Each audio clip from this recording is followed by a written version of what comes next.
Welcome to By-The-Bywater, a podcast on the Megaphonic Network. I'm Ned Raggett. I'm Oriana Schwint. I'm Jared Pekacek. And we're here to talk about all things J.R.R. Tolkien, his work, his inspirations and impact, creative interpretations in other media, languages, lore, rip-offs, parodies, anything we think is interesting. Thanks for joining us. Hello, everyone, and welcome to the 9th episode of By-The-Bywater here on the Megaphonic.fm network. And it's good to be back with you all. We have gone through our Thanksgiving exhaustion, to quote Jared earlier, and we are just waking up to Christmas, and that's all good. Well, December. Christmas is later. It'll happen. It's all Christmas. It's all Christmas now. Yeah, everything is Christmas. Yeah, no, we're just planned and all that. I'm one of those horrible people in the sense that I am already very proud of the fact I've already bought most of my gifts because I'm just sorry everyone. My apologies, except not because I like not thinking about it. I'm sorry. Yeah. Meanwhile, you can't see it, but Jared, just by means of his natural self, is far outdressing Oriana and I combined, and we're just being jealous of him. So, there it is. More people should wear a suit and tie directly to your podcast recording. It's a blazer. Oh, it's a blazer. It's I'm very in snazzy. my hot schoolboy. It is. It's extremely like Netflix schoolboy teen drama. I'm doing Tolkien. I'm doing the Tolkien adaptation where everybody's a hot schoolboy. Okay, all right. What the Umbrella Academy was really about. Yeah. Oh boy. Well, we have stuff to get into and all that. We just want to say once again, thank you for all comments and reviews and more besides. As always, do please rate and review us if you like what you hear, and we really appreciate it. And never forget the Patreon for Megaphonic FM. We also appreciate any contributions to make to that as well. And if you've been following us on Twitter, which you should be, you might have had a chance to see Jared doing his portrayals of the Valier, if we ever have it pronounced properly. Really nice. Could you say a little more about that? Because frankly, that was really great. Oh my God, it was amazing, Jared. One thing that I do is just decide, that would be fun to draw this one character from something or whatever, and then next thing I know, I've done a whole set of whatever. So I thought, well, it would be fun to just do a vector art illustration of Varda, the Queen of the Stars, and then ended up going from there. Yeah, I don't know if you have any specific questions about it, but it was just it's just a fun thing to do. Way to kill time. I suppose if I had a specific question, I mean, just, it's so obviously wonderfully inspired, but the fact that it was, and we talked about this, just briefly in comments, just the fact that it was a non-European, shall we say, portrayal of what it is. I mean, that's a very conscious and clear choice, but also a very well executed choice. Could you just say a little more about that, just out of curiosity more than anything else? Yeah, so I get really annoyed by portrayals of the Valar that are just a bunch of white people. Mm-hmm. Mm-hmm. When I see fan art of them, it tends to be either they're white people or they're fairly monstrous because they are gods. They can be weird. Right. Mm-hmm. But it's more interesting to do other things. Mm-hmm. Mm-hmm. So some of them are vaguely, like Yavanna ends up looking vaguely sort of East Indian. That wasn't intentional. That just kind of happened. For now I'm spacing, the dancer, Nessa? Yeah. Yes. Mm-hmm. I took a pose directly from Armenian dance for what she's doing. It was just looking at things that aren't medieval art and making fan art out of them. Yeah, no, I mean, I thought it was really striking. I mean, it's a nice riff on the idea of, on the one hand, it's supposed to be Tolkien's own mythology for England. On the other hand, how we all interpret worldwide other mythologies, I guess is the best way to put it, is really just a wonderfully open area of things. And as we've talked about before, it'd be great if the casting for this upcoming series kind of reflected that so far, but it may in background stuff so far, at least. No. Maybe, but maybe on that note, let's just plunge right in. It's about time before we move on to the main topic. So it's time for the news. Jared, please take it away. Yeah, so speaking of the Amazon Tolkien adaptation, there's actually not a whole lot of new stuff, but there has been a major announcement. Per a story in Deadline, the show has already been renewed for a second season, and the writer's room has been commissioned to get back together and work out what that season will cover. Relatedly, they're planning a longer than usual hiatus after J.A. Bayona films the first 2 episodes of Season 1. The writers and creative team will use that break to plot out and script Season 2 in detail before filming resumes in full after that. So, Oriana, this really falls into your bailiwick since with TV Yeah. experience here. So, but the sound of the article and the discussion there made it seem like this is not merely a very positive sign, but very not quite unique positive sign, but something that's sort of like, okay, they're really in for a penny, in for a pound with this in terms of committing early. Any perspectives that you can bring to this from what you're thinking? Well, so this is actually something that has become much more common in the last, let's say, 4 or 5 years. It was unheard of to give a television series of any kind a second season order, like before it even premiered. Usually, it was like, it premieres and it's weekly episodes, and then you order 13 at first, and then you order a back 9, and it's a whole thing. So, but in like around 2014, 2015, I remember I actually wrote an article about this when I was at the International Business Times, which is a whole thing. But cable networks started ordering second seasons of shows before the first season had even premiered, and that was a very bizarre thing. So now it feels this is honestly almost a no duh in this situation, because they had to spend so much money on the rights.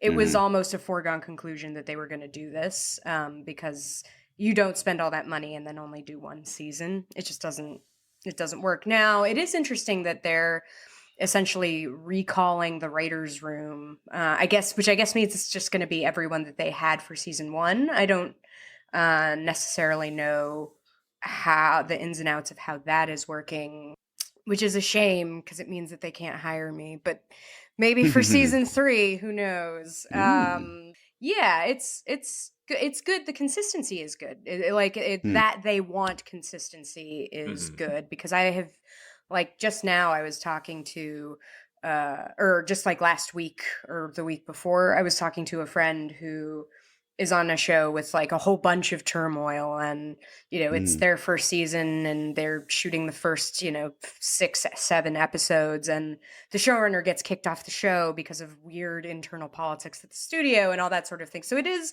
good to have that consistency here. Now, it's really kind of getting frustrating to not know anything about the story at all. Yeah.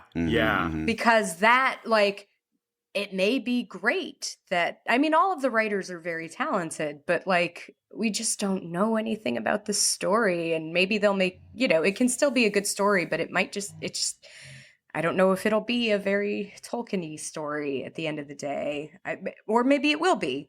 Yeah, no, it's kind of up in the air. I was just thinking just now that if recent trends are any indication, and if nothing succeeds like success, then maybe the thing we have to worry about is simply that they might decide, hey, you know what we need for marketing and social media appeal and all the rest of it? We need a Tolkien Baby Yoda, and we need one now. Oh no! Like baby Elrond, like.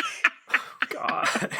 Or they'll create, like, I could absolutely see them like creating some sort of little creature, Oh man, like a baby hobbit to carry around or something like that. That's what I was thinking. It was like, some little the woodland origin of creature. hobbits. Oh God. Although the origin of the hobbits might be like actually kind of interesting, but I would watch that. Yeah. No, there's something to it, but yeah, no, I suspect we're not getting that. I hope we're not getting that. So tell one's own story. Guess we'll find out. But yeah, otherwise it's still in the mist. Who knows what will happen? We will wait on further word. Maybe the new year will bring us something more. Until then, with that said, and otherwise things just sort of quiet for the moment. It's just time to move on from the news, move over to the main topic, and once again, it is Jared's choice. Jared, please lead us into the discussion. Yes, let's talk about magic. So when I think of magic in Lord of the Rings, I always think of the chapter, The Mirror of Galadriel, and Sam wants to see magic, and Galadriel shows up and is like, here's this thing. And she says, this is what your folk would call magic, I believe, though I do not understand clearly what they mean, and they seem to use the same word of the deceits of the enemy. But this, if you will, is the magic of Galadriel. So Galadriel has no goddamn idea what magic is. The Lady of the Golden Wood, the sorceress who entangles people in her nets, one of the oldest living creatures in the entire legendarium, doesn't know what hobbits are talking about when they say the word magic. Which, as she says, is partly because hobbits use the same word for whatever Sauron is up to, but also because Galadriel herself doesn't really grasp that her magic is different from some kind of natural process. Mm.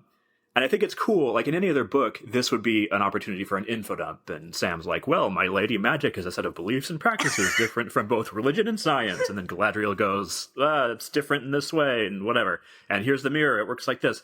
And that doesn't happen. Mm-hmm. They use the mirror. They get scared by this thing. And magic remains opaque. And yeah, I mean, like a dialogue like that would complicate the scene and slow it down. But Tolkien isn't ever worried about pace, so whatever. So I doubt that's why he didn't include it after this obvious opening. Everybody else is happy to sit around explaining history and geography and whatever. Mm-hmm. Mm-hmm. But this is just dropped. The narrative never revisits it. Galadriel can't explain it, or doesn't see it as a big deal, really. And that's kind of it. Like, within the worlds of the books, we never really see anyone perform an obviously supernatural act. Gandalf sets some stuff on fire. His staff lights up now and then. The dwarves in The Hobbit, if I remember correctly, yell like spells of opening at the hidden door, but that's pretty much it. Mm-hmm. All of their magic is confined to objects like the rings, the staffs, the Palantiri, the cloaks of Lorien. Even like the walking sticks that Faramir gives Frodo and Sam are all imbued with power to varying degrees, but the process of making them is never seen. And I think that's kind of crucial, actually, that they are all made, they are all created. Mm-hmm. Magic is, in Tolkien anyway, is most often in the form of something that someone has made. And I think that's really interesting, that in his work, wielding magic is usually not really distinct from the process of artistic creation.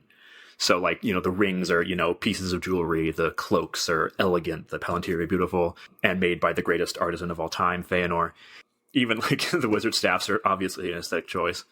And I think it has to do with his whole thing about subcreation, that, like, stories, art making, myth making especially, are just a way of exploring the universe and like echoing, you know, God's creation. So it's a really profoundly religious idea, I think, for him. And it kind of reminds me of Renaissance magic, where there were kind of two strains of thought. As I understand it, I'm not like a Renaissance magic scholar. There's natural magic, which is like using humors and stellar influences and medallions and talismans or whatever to accomplish certain ends. So you're working within the natural order of things. And then there's the other kind, which is a word I don't know how to pronounce, but it looks like Goetia to me, which is like the lesser key of Solomon, that kind of thing, where you break the laws of the world by summoning spirits. And I don't think it's a coincidence that Sauron's alter ego is a necromancer. And the people who oppose him are like wizards and elves who just like are the natural world or have studied it for ages. Okay. And it's a very, like, that strain of magic is very like controlling, like summoning, commanding, ordering, that kind of thing. And the instant the elves wish for control in the rings of power, they're caught and their downfall is assured and all that. So it seems like under the rules of Middle-earth magic, or, you know, quote, rules, making things that are beautiful or protective or useful is cool, but when you try to control anything, then you're just like, that's your downfall. So to kind of abruptly tie it all back in, because I don't want to keep talking for a long time, this again is like, magic is creation, not control. And it's a means of exploring the universe rather than anything else. And I think this is probably in reaction to the materialist views that were around him at the time, like, you know, discounting storytelling as a means of understanding and more like, let's use a microscope. And he thought that was wrong. You don't understand without having a concept to apply to something. I forget, he has that poem, Mythopoeia or whatever it's called, and he talks about, like, you don't understand a star without first applying the word fire to it. You have to make a myth around the star before you can grasp what a star is. Which means that, again, magic in Tolkien, from my point of view, is kind of a religious experience. It's always a little bit terrifying for the people that it happens to, like Frodo and Sam with the Mirror of Galadriel. They use the mirror. They are freaked out by it. Galadriel is just like, whatever. Even like, it happens in the safest possible conditions, but it's dangerous for them. It's awe-inspiring, and it barely ever happens. So it comes across as this spiritual experience. And I think that's why it's so fascinating to talk about it in, the context of Tolkien. It's like every instance of magic in the books is like one of those Reddit posts where people talk about the creepiest thing that ever happened to them. Like the world shifts for a second. Like there's, oh no, that door wasn't there before. Oh, there's a man down the alleyway or whatever. And you glimpse something beyond. And then you're back to walking. I mean, magic is just this flash, this sublime sort of thing. And then you move on with your life and you have to think about it and maybe never know what just happened to you. Yeah, that was a lot. I'm sorry. No, that's a very good start. Oriana, do you want to kick off a discussion here? Yeah, no, when you brought up, the whole magic thing, I was like, craftsmanship, because that is like, the perspective of the hobbits is different, but for everyone involved, for Elrond and Feanor, it all comes down to craft. And what you were talking about with the materialism of the day, that actually got me thinking about the materialism that was the consumerism that was springing up around in that period of time, at the same time as the Lord of the Rings was being very much embraced by hippies and counterculture. And I wonder if he saw, the effects of the Industrial Revolution, this consumerism that was very much bubbling to the surface post World War II, and saw sort of the death of this craftsmanship and the death of magic. Therefore, there is magic in objects that have been handcrafted or lovingly made or imbued with, the properties that their maker wishes to imbue them with. And there is something very profound about that, and I'm very glad that you brought that up. That actually reminds me, and I can't believe I didn't think about this until just now, but a lot of Tolkien stuff is actually kind of grows out of people like William Morris, who were part of the arts and crafts movement, and they were trying to take things back from the mass production of the 19th century back to medieval, like the pre-Raphaelites and all that, this kind of idea that before the 19th century, or before Raphael even, things were cool. You could make a beautiful object and it was awesome. It was handmade and all that. So I wonder, or I think there's probably definitely echoes of that kind of, it's just elevated to a kind of religious stature in him. Mm-hmm. And with, and of course, Tolkien's deep Catholicism sort of introduces an interesting strain in all that, because, I mean, Morris, if I remember correctly, is fairly left. I don't think he was necessarily like atheist or anything like that, but he was definitely a socialist, so much different politically from where Tolkien more or less was. So to put him mildly, at the same time, weird resonances and connections through them, and yeah, bringing up Morris, but also thinking of like the 20s into the 30s when before Tolkien himself, he's already working on variants of his mythology. Meanwhile, around you have just pull names out of the air, not merely writers like E.R. Edison and other people you name, or Lord Dunsany, who is, of course, also fairly well established at this point, but people like even people like Maxfield Parrish on the visual arts front in a mass-produced sense, not necessarily magic, but you get a sense of otherworldly landscapes, etc. And there's much more that could be delved into, I'm sure, but this is not an area I would ever claim to know or have expert knowledge on, so I'll set that aside. Maybe to come back though to this question of creating things and how the act of creation, I think there's something really in that, and that gives me an excuse to sort of talk about what I was sort of doing my catch-up reading for this particular episode.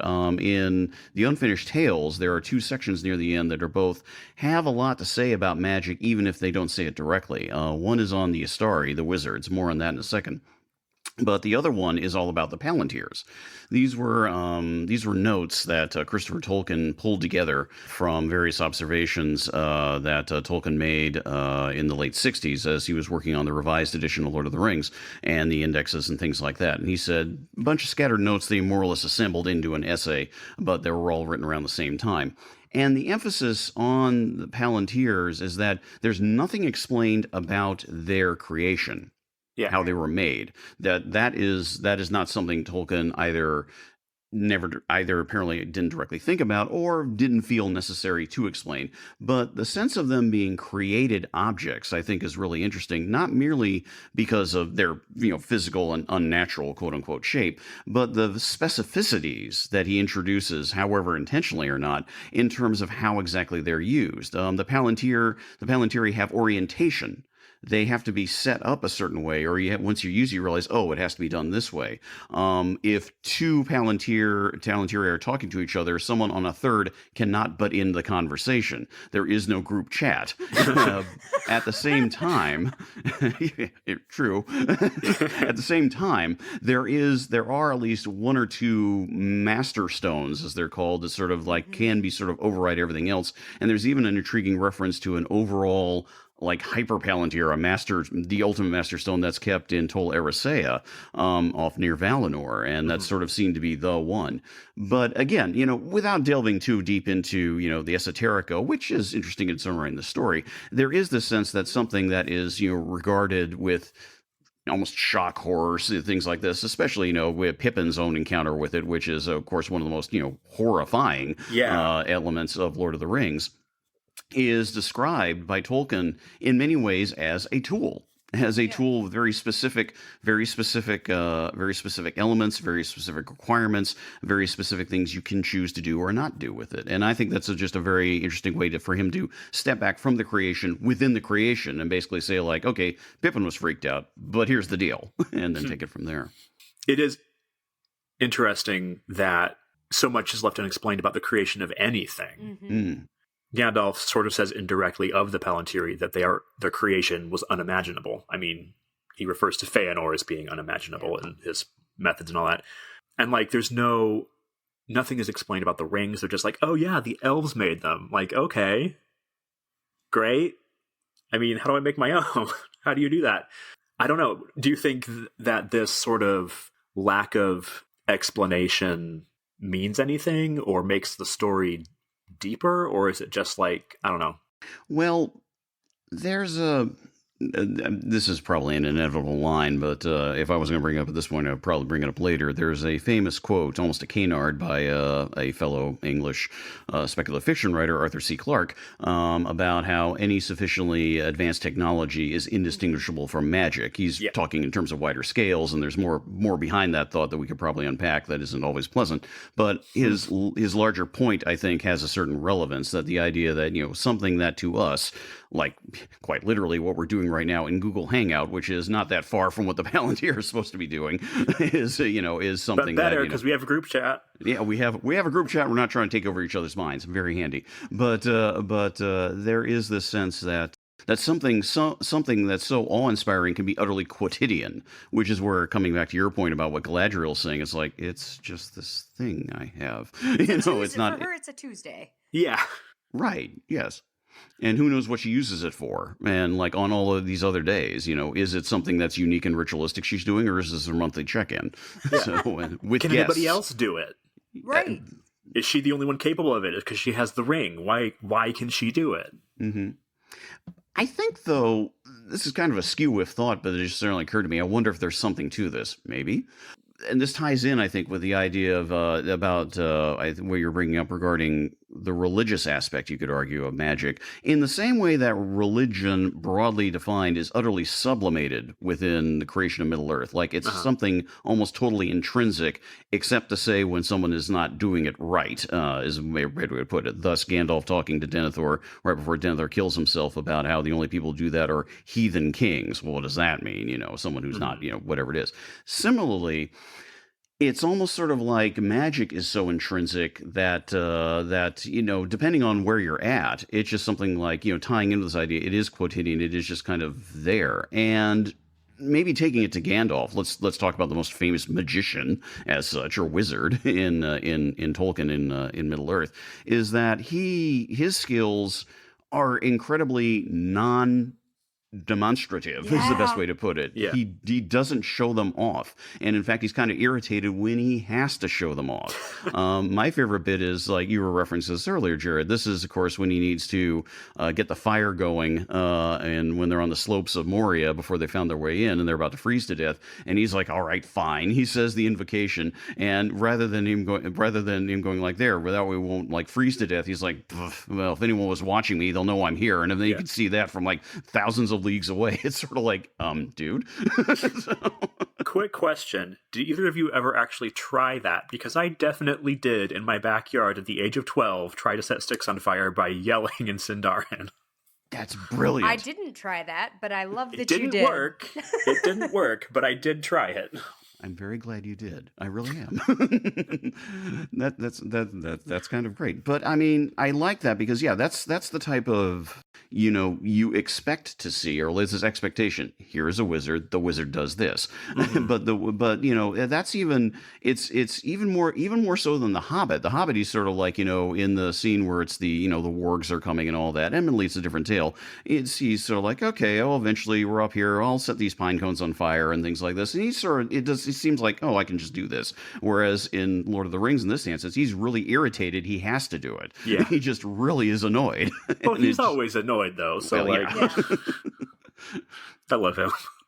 He is great. So, how can I put this? There's more to unpack here, and I don't want to bulldoze ahead. But maybe to pick up more on a point, or Oriana, could you say a little more about well, since you brought up Galadriel in an earlier episode, and now we're sort of talking about her and magic, how do you see her and magic combined, you could say? How intrinsic is it to her character? Well, this goes back to the root of like the source of all magic. And listeners, you can't see it, but I got some serious air quotes happening right now. It all comes from the one. It comes from Arda itself, it feels like. And because the elves themselves are more tightly bound to Arda than any other type of person, that is the source of, because they are so deeply connected with the earth, they can do things like see things that maybe could be, because they're so much more tightly bound to the flow of time and existence. Oh, this all sounds very weird. I don't know if this is actually making any sense. No, that makes total sense to me. Yeah. Okay. So I think that's why to her it doesn't seem like any kind of magic at all. It just is the way that she is. She obviously considers herself a queen and despite having like the wettest of blankets for a husband, I'll never stop ragging on Celeborn. But it just is her, and that's why it's interesting to me too that she ended up with one of the rings, because it feels like her husband. It feels like an unnecessary accessory because it is her. And that's what, I guess that goes back to, Jared, what you were talking about with, why even make the rings in the first place? You guys can do so much stuff, so many other different things. Even Fëanor, his great work was to create the Silmarils, which was not they were, I guess, jewels, but they weren't meant to do anything other than just be pretty. So it is interesting to me that she ended up with one of them, even though she didn't have anything to do with the making of them. Well, this may lead into just going to the section in Unfinished Tales I mentioned about the Astari, and because speaking about the rings specifically, let me sort of dig up this right here.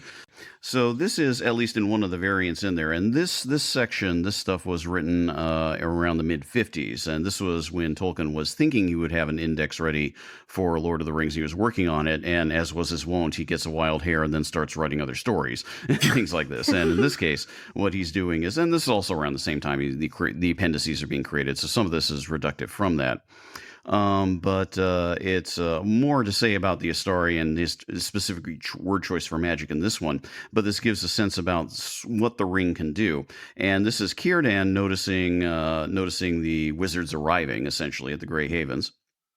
And Círdan from their first meeting of the Grey Havens, talking in this case about Gandalf, Círdan from their first meeting of the Grey Havens divined in him the greatest spirit and the wisest, and he welcomed him with reverence and gave to his keeping the third ring, Narya the Red.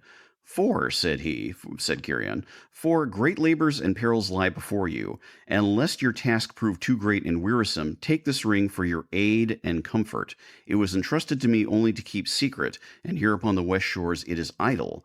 But I deem that in the days ere long to come, it should be in nobler hands than mine, that may wield it for the kindling of all hearts to courage.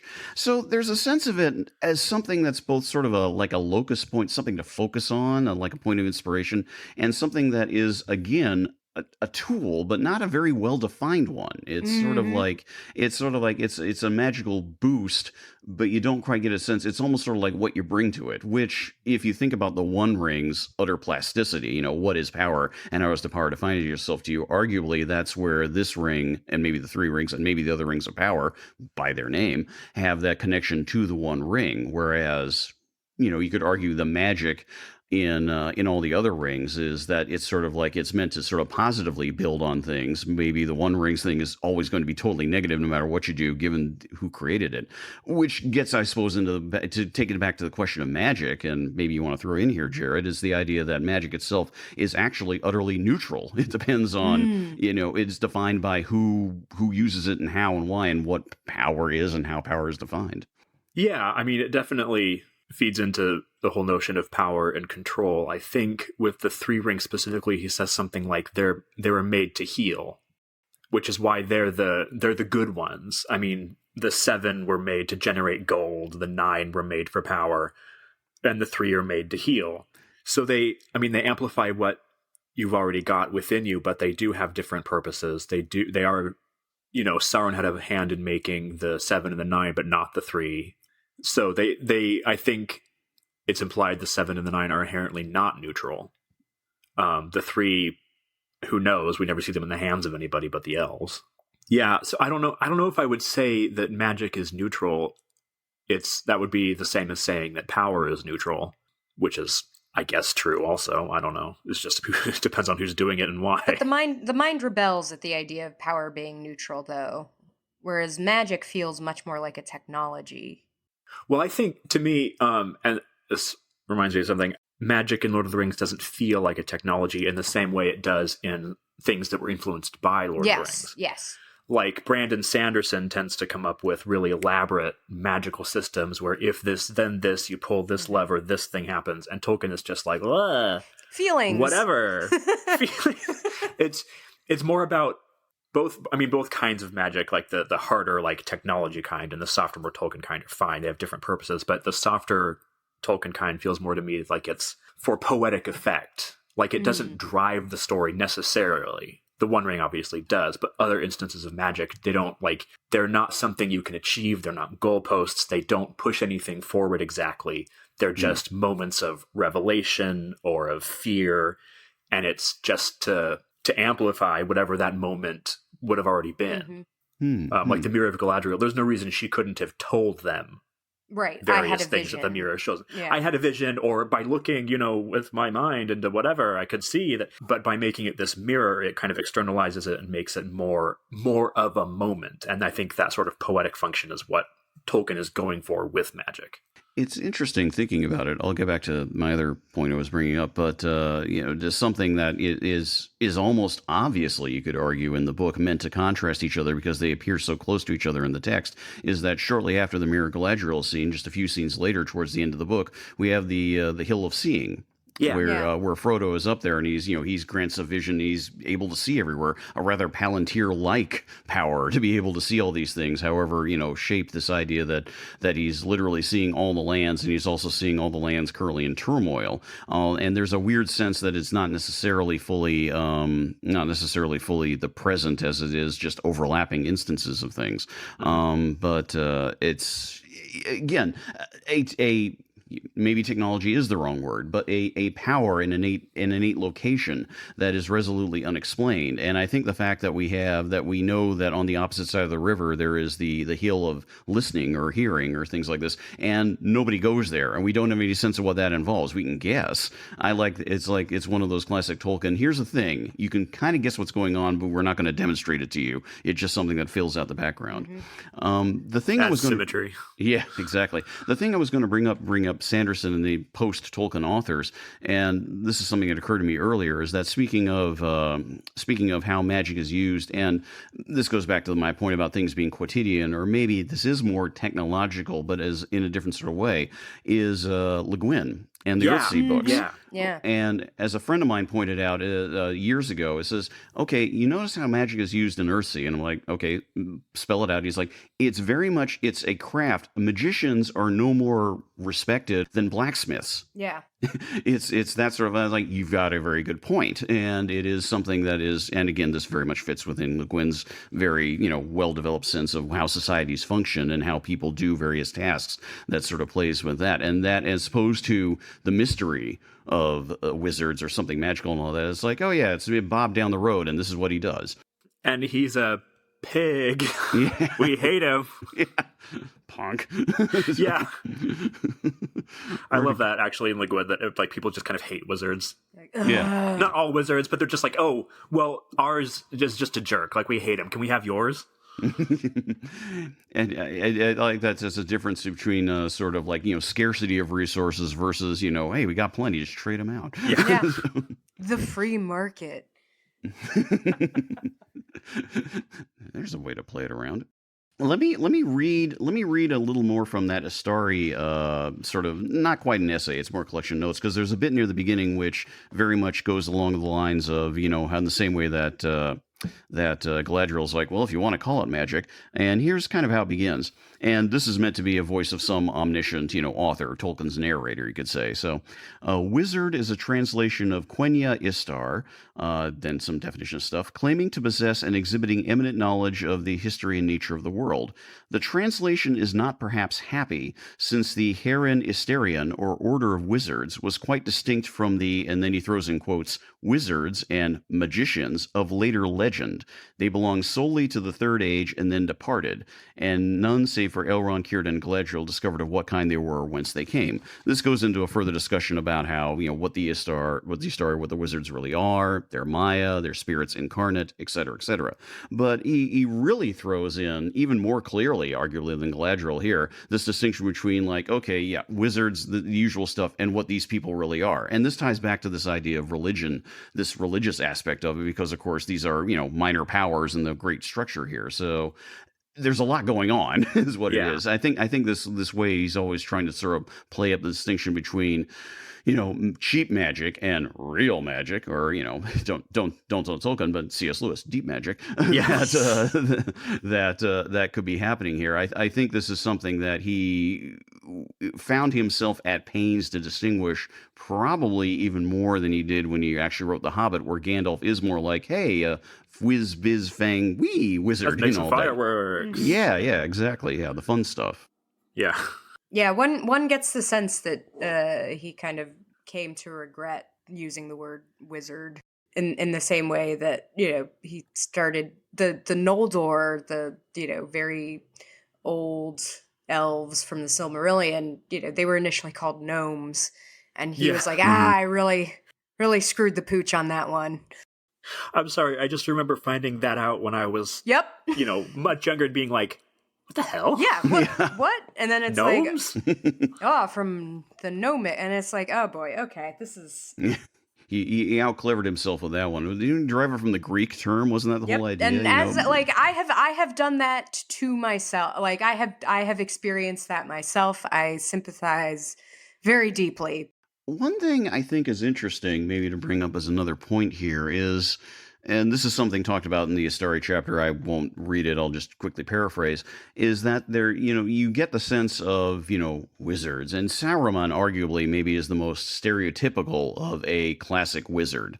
Someone who lives in a tower, someone who's Yeah. got all this knowledge around him and all that, and that's ultimately seen to be somewhat, corruptible. And I think that's very interesting. There's a sense given in the Astari pieces about how the spirits, when they arrived, aren't necessarily the wisest. It's sort of like their incarnation sort of takes them down a level, kind of intentionally. There's a bit talking about how they regard their previous life in Valinor sort of like this memory of what they had. They know what they're there for, but they're almost sort of relearning what they're doing.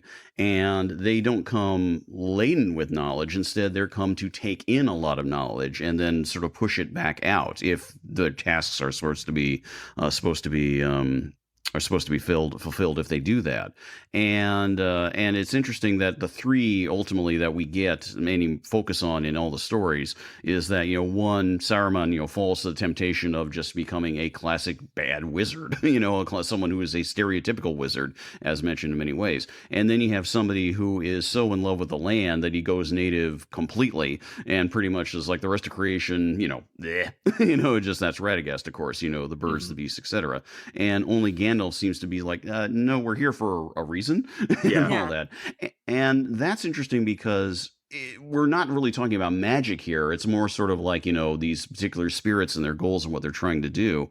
And the idea, and this is again talked about in the Astari section, is that he hides in plain sight, and so his, again, the fireworks, the whiz big bang, all the fun stuff is in him, like, playing down his power rather than playing it up. It's sort of like someone came through and was like, hey, this person does this fun stuff, but the mission is deeper, and he doesn't demonstrate that, which I think ties into his crabbiness about having to demonstrate that, kind of in the same way that when we get to Minas Tirith, we get the one big flash of a moment where he drives off the Nazgul, as was seen in the film too, turned a particular moment there, but you don't see it happen again.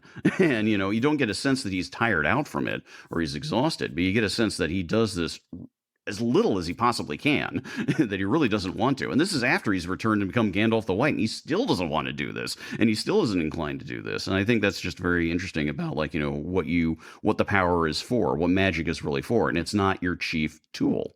Mm-hmm. Well, isn't with the Astari specifically, the whole thing is the Valar wanted to oppose Sauron, but didn't want to really mess up the world the way they did before. Right. So they specifically were like, you guys can't do anything.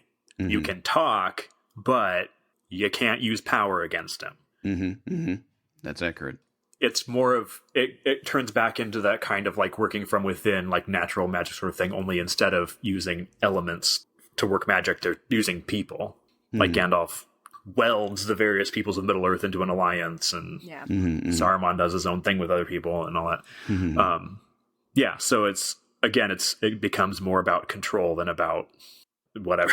It feels very much of a piece of we talked about this forever ago, but at great length, where Melian, who is at the time like one of the more powerful beings in Middle Earth, and doesn't really do a whole lot with it except create the girdle of Melian.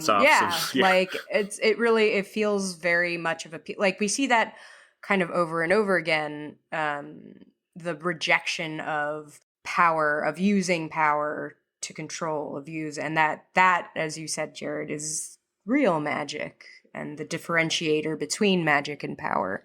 It's super interesting to me. This is not about magic, but it's very interesting to me that everybody in Middle-earth just spends their time building fences. Everybody just wants to hide from everybody else. And it's amazing, given those circumstances, that anything happens in the book at all. Or the fences are there, they don't realize they're there. Like the hobbits don't know why they have it so good. They're being protected the whole time.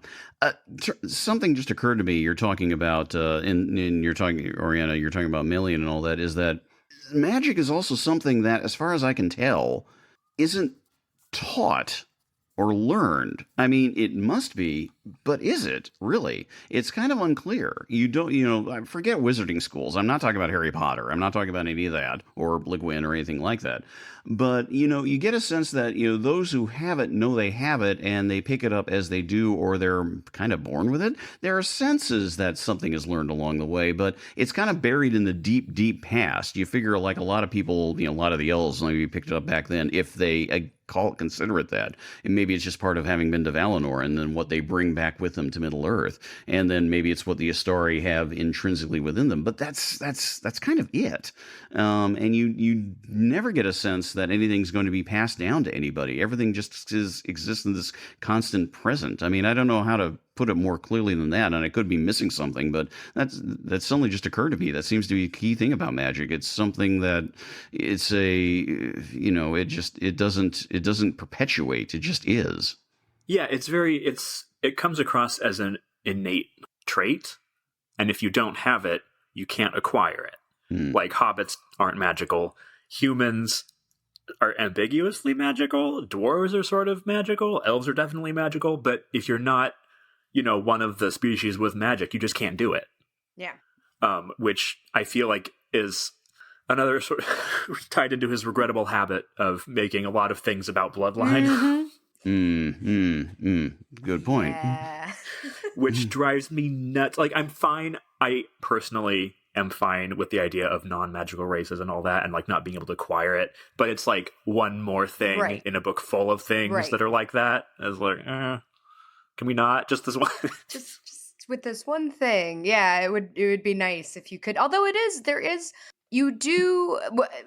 is no wizard school in Middle Earth, but you are taught how to express that, like, all of the great magic workers in Middle Earth were taught, or at least the elves. Like, that's their whole thing, is they love being taught by various Valar and Maiar. Like, Aule was the great teacher for a lot of these guys. Although it is interesting now that we're like, Elrond is like the least magical. He is intrinsically magical, particularly as he's described in The Hobbit, if I recall correctly, like wisdom on his brow, whatever, blah, blah, blah, like flowery description. But he never does any magical stuff. He just like fights. And is like, he just has a nice house. Yeah, I mean, he keeps Rivendell safe, I think. It's implied with the power of the ring, but he does way less than even Galadriel, and he's got the most powerful ring, apparently. That's what they say, but he doesn't do anything with it. Yeah, he doesn't do anything with it. The power may be implied in just sort of keeping Rivendell where it is, this ultimate fortress and all that, which is, an interesting exchange. Your power goes here, but you're right. That's interesting. I do like there is no manual. I do like there is no, since Tolkien didn't systematize this. I think that actually feels like real life. There is no overall, referencing your point, Jared, about how you introduced this episode last time. There is no D&D manual to refer to here saying if X then Y or roll 4. It just simply is. Your point, Oriana, about how men are ambiguously magical reminded me of something that I had forgotten was in the Astari section in Unfinished Tales, but in the footnotes, and it does have something to do with magic, as also reminding me of one of the most interesting characters that Tolkien talks about so briefly and then never returns to, which is so annoying. But it's that great reference where he finally explains, based on the one-off comment that is just in the Moria section of Lord of the Rings, who Queen Berúthiel is. Oh, yeah, the cats of Queen Berúthiel. And I've read this a few times, but I had totally forgotten how magic seems to play a role in this story. And if you're unfamiliar, you meaning our listeners out there, hello. If you're unfamiliar with the story, you need to know it because, frankly, Berúthiel is like the total frickin' goth. This is kind of amazing.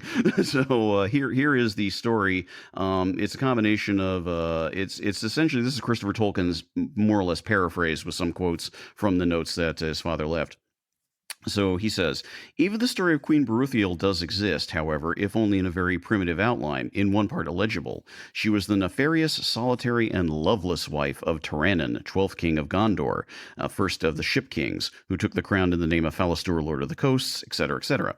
Berúthiel lived in the king's house in Osgiliath, hating the sounds and smells of the sea, in the house that Taranin built below Pelargir, upon arches whose feet stood deep in the wide waters of Aether Anduin. She hated all making, all colors and elaborate adornment, wearing only black and silver, and living in bare chambers, and the gardens in the house of Osgiliath were filled with tormented sculptures beneath cypresses and yews. She had 9 black cats and 1 white, her slaves, with whom she conversed or read their memories, sending them to discover all the dark secrets of Gondor, so that she knew those things, quote, that men most wish to keep hidden, end quote, sending the white cat to spy upon the black and tormenting them. No man in Gondor dared touch them, all were afraid of them and cursed when they saw them pass. What follows is almost wholly illegible in the unique manuscript, except for the ending, which states that her name was erased from the Book of the Kings, quote, but the memory of men is not wholly shut in books, and the cats of Queen Berúthiel never passed wholly out of men's speech, end quote, and that King Taranin had her set on a ship alone with her cats and set adrift on the sea before a north wind. The ship was last seen flying past Umbar under a sickle moon with a cat at the masthead and another as a figurehead on the prow. I mean, I'm sorry. I want that whole story. I need all of that. but to take the point about magic, so we have someone here who's got like familiars, who like has vessels who can communicate. I mean, magical elements apparently. So, but it's not explained, resolutely unexplained. Maybe you never had an interest, all that, but it's fascinating that, this is there. It's like, is there more of this? Could there be more of this? I think the answer is yes, there could, but again, does he feel inclined to?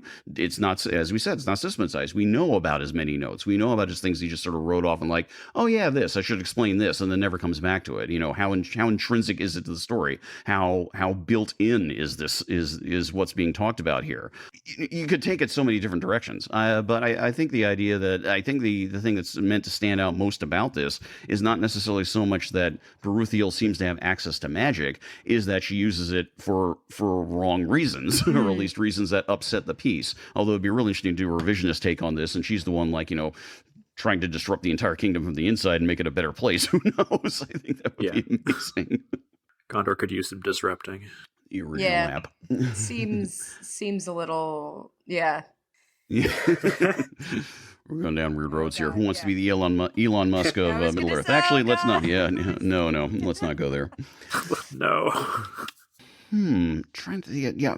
I think the slipperiness of magic is really interesting throughout Middle Earth, and arguably in his other stories as well. Not something to dwell on here for now, at least, but magic as it plays out in things like Farmagiles of Ham and Smith of Wootton Major, etc., and all that,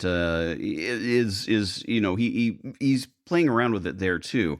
But of course, it's most here, and it's almost kind of like, maybe it's kind of the thing. It's sort of like magic is in folklore, ergo magic must be included. Yeah. If we want to look at it from a strictly creative point of view. I mean, what do you think about that? I was just thinking, like, did you? Was I sending you my thoughts? Because that's actually, I was just thinking, the hangout is the Palantir. It is. Right. Oh God. But it's. I was just thinking about that because the magic in myth is never explained. Like, it's never explained how the swan, how these people were turned into swans, or how a geish, I think that's how you pronounce it in Irish. Sure. I don't know. Was like the mechanics of a curse are never explained. It just happens. You just accept it. And I think that's that lends a depth and a very realistic feel, mythological feel to the proceedings, to not know, to have it be very like, she pours some water and you see things. Like, what more do you want? Like, would you, what possible explanation for, like, what possible rules could you want for this that would make it, better? Like, what would, you don't need it. And I mean, to take it back to a point Jared raised earlier, and since we're talking about Lorien again, even something as simple as Lembas. Yeah. This it's a restorative bread, which has some very particular properties to it. Is it a matter of keeping it in the leaves? Is it a matter of making sure it's unbroken? That doesn't sound magical necessarally. That's just how But food at the, works. yeah, but at the same time, it's the ultimate protein bar. It's the ultimate, what's happening there. And again, there's no details. Nope. It's been, there's this emphasis on the fact that she made them for them, Yeah. if I remember right. But again, it's sort of like anything. And Miravore is another example, something that's a cordial created by the elves, incredibly restorative. But again, is it magical? It seems to have wonderful properties, but it's this slippery thing you don't quite know. Which, by the way, listeners, if you have a lembas recipe that you think is really good, send it our way. I actually lost like an entire afternoon. I don't know. I think it was like a little bit before we started the podcast, or maybe a little bit after. But I lost an entire afternoon looking for a lembas recipe that sounded like limbusy, but so much of it is just like, here's some honey cake, and I'm like, that's just a cake with honey. Here's some hardtack, but it's sweet. It's either one or the other. There's no. So if anyone has figured out, please do send me specifically the recipe. I'm looking to try. I know there's a couple of interesting, this is veering off subject briefly, but I know there's a couple of interesting just cookbooks out there, and there's one I'm going to have to dig up that was the author. The author in this case, she's African American from South Carolina, and she talked about how she read Tolkien. I mean, this is years ago. Read Tolkien, was really taken by it, and basically was doing this combination of her and her families and her community's cooking traditions as they resonated with Tolkien, which I thought was just a wonderful construction. I really will have to dig that up again. Unfortunately, not magic. We should talk about food in Middle Earth at some point, though, because there's a lot to say. Sometimes it's magical. So. Yeah, exactly. Here's a point to throw out about something magical and something that's buried deep in the whole depth of Middle Earth. You could say back to the beginning, and that is the story of Turin and his sword. Because when he kills himself, he says, like, will you take, I forget the exact word, take my life, and the sword responds. Yeah. And the sword has not really been magical in Sublime. It has ultimately a strange origin, but you have that. I mean, that's a classic uncanny magical moment. That's something that comes out of nowhere. And arguably maybe, again, this whole idea of you can't control magic. Magic happens. Mm-hmm. Magic is, maybe, and the distinction that I think Jared raised between that which is created and that which just erupts is maybe what we have here. I mean, that to me is a classic magical moment that's not the one you want to be in at all. Not really. And and dark magic, you could say, how it emerges, the creation of the dragons, the sense of something that, these weird spirits that fuse with them, how Tolkien's dragons were a combination of real creatures and technological terrors, at least in the initial. They freak me out. Yeah, just back in the original version of stories, how magic is this overarching thing, how dragons are, if we're going to play around with the disruptor idea, the ultimate disruptors, the ones that can, the ones that can destroy a ring of power, the ones that pretty much will wipe out anything because they can. I mean, and again, the emphasis that these are unnatural creatures. They're not quite, they're intrinsically magic in a very strong way, and they're intrinsically terrible. Well, I mean, if we're going to talk about control again, dragons are from the beginning, like from The Hobbit, defined partly by their ability to control people. Yeah. Like Bilbo is in danger of coming under the dragon spell, and Glaurung in the story of Turin just like controls people with his mind, and that's just what they do. Yeah. They're just evil, and that's part of it. And nobody on the good side does anything similar to that, I think. Right. Mm-hmm. There are some overlap between ways of wielding magic between the different camps, but that's one that is solely, I think, in the evil realm. And I think even the One Ring is has the power to dominate the hearts and minds of others. So it's a motif emerges. Yeah, there's a pattern. Yeah. Boy, there's a lot here. I think I for the moment tapped out. There's more to say, but I don't have much more to add at this point. So would you guys want to close this out? I mean, Jared, you chose the topic. I start things, I don't finish them. Well, yeah, we'll never stop talking about right. Yeah, this, yeah. So I don't know. I guess magic and power in Tolkien there's so much overlap that, to talk about the, thematic material surrounding magic is the same as talking about how it treats power and authority, just in different ways, which is interesting. I think it's a lot of its successors and imitators, I think, don't do it the same way. Yeah. They're just like magic becomes more mundane, like draw the circle, summon the whatever. And it's not given the same thematic weight, or maybe in a different way. I mean, same weight, but weighted differently. Yeah, I just think it treats it in a really interesting way. It comes after the really old sort of folklore and mythological stuff where magic just kind of happens, and makes it more literary so that it serves a function rather than just being like, oh, my brothers are swans now. It's like, my brothers are swans, and here's what that means. Right. So I don't know. I think it's a bridge between two different literatures, I guess.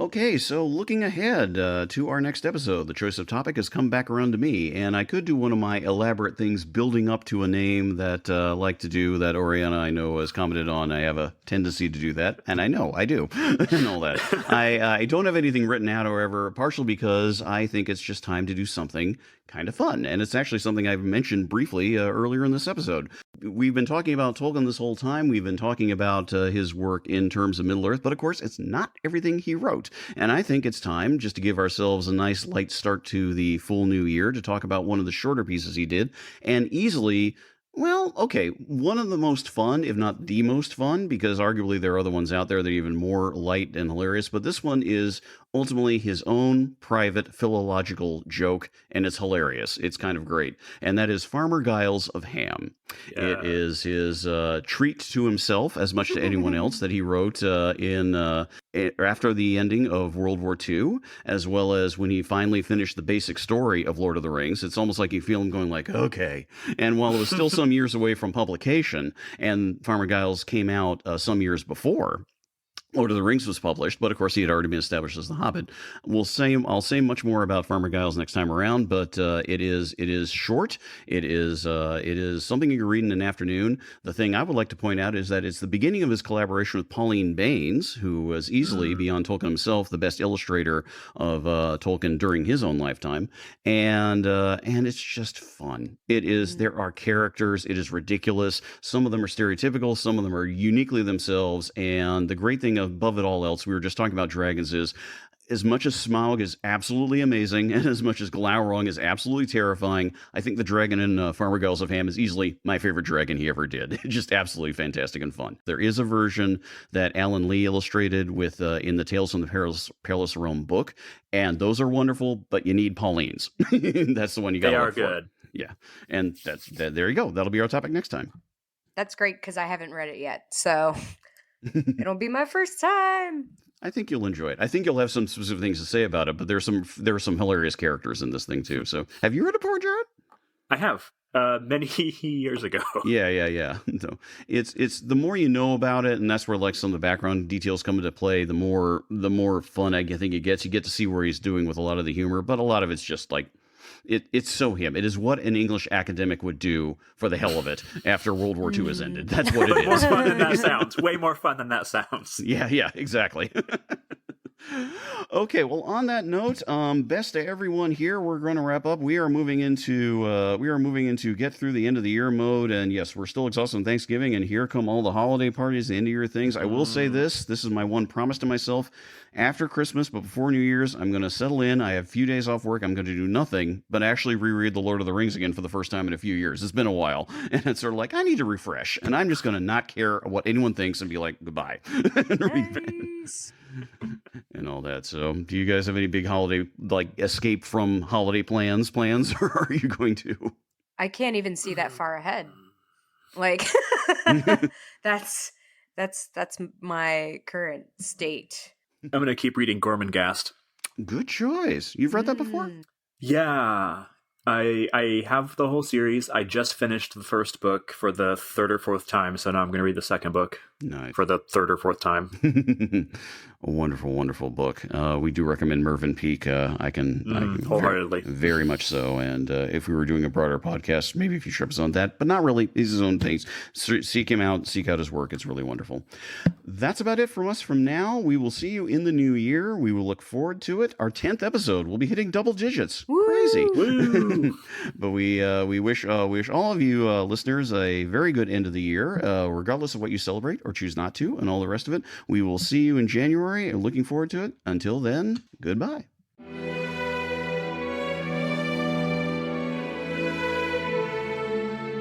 Thanks again for listening to this episode of By-The-Bywater. Please subscribe and rate us via your favorite podcast listening options. Episodes and show notes are at megaphonic.fm/bythebywater, all one word. You can also message us through here. Email us at bythebywater@megaphonic.fm or follow us on Twitter at By-The-Bywater. You can also follow us individually on Twitter and ask questions there. I'm at Vandroid Helsing. I'm at Schwinter, SCHWINDTER. And I'm Ned Raggett, 2 G's, 2 T's. By-The-Bywater is a proud member of Megaphonic Podcast Network. Find all our fancy little shows at megaphonic.fm. We hope you join us again next time. Until then, Namarie.